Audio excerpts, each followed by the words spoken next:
Nagsagawa ng joint operations ang mga tauhan ng Sultanaga de Maporo Municipal Police Station at iba pang law enforcement units sa kahabaan ng shoreline Purok 3, Bangaan, Sultanaga de Maporo ng naturang probinsya.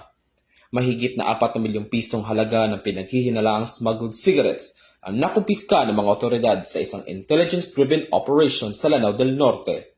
6 na individual rin ang naaresto sa operasyon na kinilala sina alias Rashid, 22 anyos, alias Rian, 26 anyos, alias Abdul na driver or operator na 40 anyos, alias Sami, 23 anyos, alias Noy, 20 anyos na pawang residente ng Barangay Kawit, Pagadian City, at alias Ray na taga-Barangay Dabliston, Sultanaga de Maporo, Lanao del Norte. Sa operasyon, na-intercept ng mga otoridad ng isang asul na motorized boat na nagkakahalaga ng 350,000 pesos at 101 cases ng Platinum brand cigarettes na may kabuuang tinatayang halaga na 4.04 million pesos.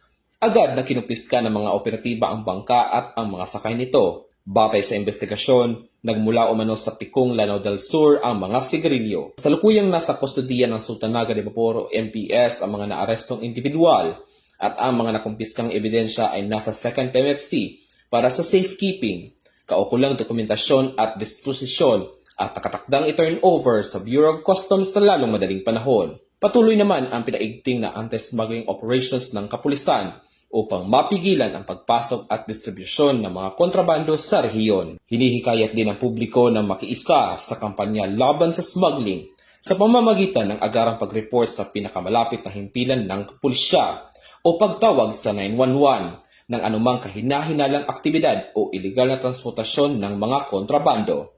Ito ang bagong PNP para sa bagong Pilipinas. Serbisyong mabilis, tapat at nararamdaman. Mula dito sa Lanao del Norte Police Official Office, ako yung PNN Correspondent, Patrolman Kim Luna, alagad na batas, tagataguyod ng Balitang Pulis.